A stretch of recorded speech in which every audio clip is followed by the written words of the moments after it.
So I saw this news floating around on Twitter about an illegal migrant that was covered by the DACA program. He went to the US when he was 3 years, then got deported by ICE for committing a crime, and we'll talk about which crime he committed later. But apparently he got deported, and weeks within being deported back to Mexico, he died. He was murdered. Now I saw the media narrative that is being spun, and there's a verified Twitter journal, Ryan Cooper, that made a comment saying that this basically seems straight up murder. The picture that is trying to be portrayed here is that the US is to blame, the ICE agents are guilty of murder, and that they should have never deported him because that was just inhumane to deport him. Now, people are also lumping this in with the US being a fascist regime that is completely anti immigrant and just wants to keep the immigrants out and keep the immigrants out and pretty much just is okay with murdering them by proxy just as long as they are not murdered in the US. Now, this seems really, really rich coming from a country that is probably one of the countries that is most open to immigrants.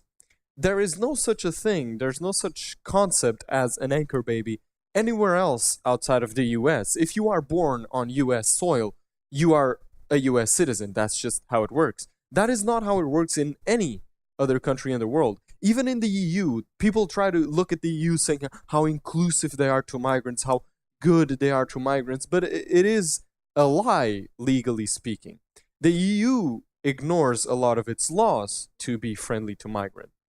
They just chuck away all the refugee protocols that exist just so they seem more open to refugees. And this is not a good idea. You shouldn't just, if you have laws pertaining to a certain issue, you shouldn't just chuck them out and ignore them, which is what the EU does. The US has laws in general that are very pro immigrant, but those that they have against immigrants are fully enforced. In Europe, we actually have laws that are not so very pro immigrant, but we just choose not to enforce them at all. Now, people need to realize the concept of an anchor baby does not exist anywhere else in the world. You can be an immigrant to France. Imagine a couple goes and immigrates to France. They never bother, they live there for years and they never bother to nationalize themselves. They then have children in France and they live there for more years.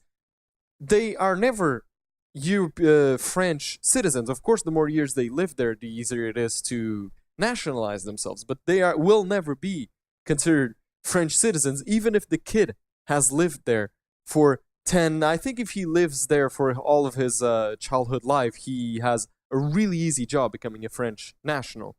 But the laws in the US are really helping people to integrate and to become United States nationals. And people need to drop the argument that the US is anti-migrant. It really isn't. But the laws that they do have, they pertain. Now, this particular illegal immigrant, he was in the US since he was 3 years old, which made him be abridged by the DACA program, the Dreamers Act. The Dreamers Act is, in my opinion, a very lenient and it is a very humane way to deal with immigrants, although I do think that they should have put a limit on it. Now, the DACA program pretty much says that if you go to the US while you are still a child and you become a model citizen, that means you don't commit any crimes, you have no shortcomings when it comes to the law, and you pretty much are a model citizen, you get to stay in the US. You are pardoned from being supposedly an illegal immigrant. And over the years, it becomes easier for you to legalize your situation. Now, knowing that someone is an illegal immigrant, whoever is that illegal immigrant, they need to realize that being abridged by the DACA program, you are already being coddled. You are already, the United States is already having a very lenient approach to you. They're already forgiving the fact that you are there against the law, even if it was not by your design, it was by design of your parents mostly. Now, people in that situation need to realize it's sort of like on parole. And I know it's lumping in criminals with illegal migrants, but his parents committed a crime where he was a beneficiary of, even though he was a kid and he had no say in the matter. Now, people need to understand this as something of a parole. If you go on parole and then you commit a crime, or a suspended sentence. A suspended sentence is better. If you have a suspended sentence, you are supposed to serve 2 years, but you will not serve them. Now, if during those 2 years you get caught in another crime, you will serve the 2 years you were supposed to serve, plus the years from the crime that you committed now. People need to realize that they are in a precarious situation. People shouldn't commit a crime. Now, he went out and had a DUI, driving under the influence.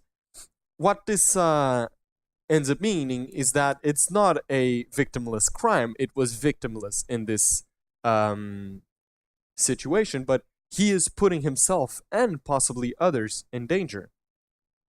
Now, by deporting him, they are not killing him straight out.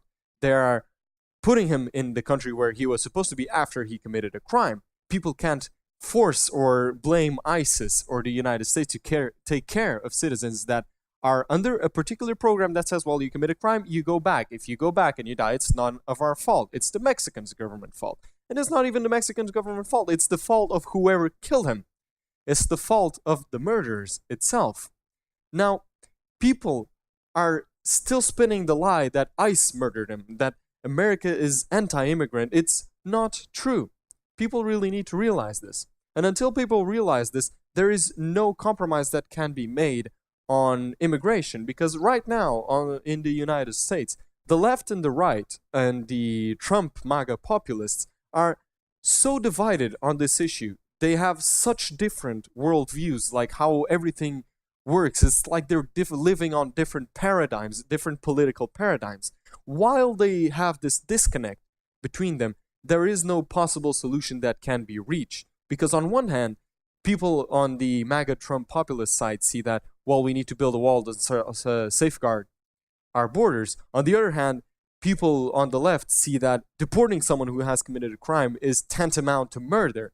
These are such different views that are irreconcilable on any negotiating table.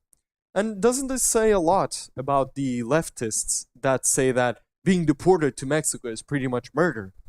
Aren't they saying a lot about the country? Like, I've always had this notion that whoever defends migrants with such veracity, usually they see the countries where they come from, although they will never admit this, as what Trump said, a shithole. A very bad place to live. Somewhere where they wouldn't go, they don't want to go. There's a reason why when Trump was elected, most of them said they were going to Canada, not Mexico. And it really shows a true side behind them. It really shows that in general, they are either racist or xenophobic because they know that country is bad. And they know it, but they will never admit it.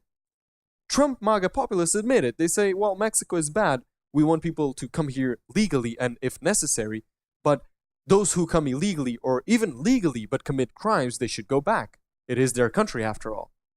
So yeah, people really need to drop this attitude of deporting people and America is super, super bad against immigration because it really isn't. They need to get out of their bubble, study how immigration law works in countries other than the US and realize that the US is actually very pro-immigration rather than anti-immigration.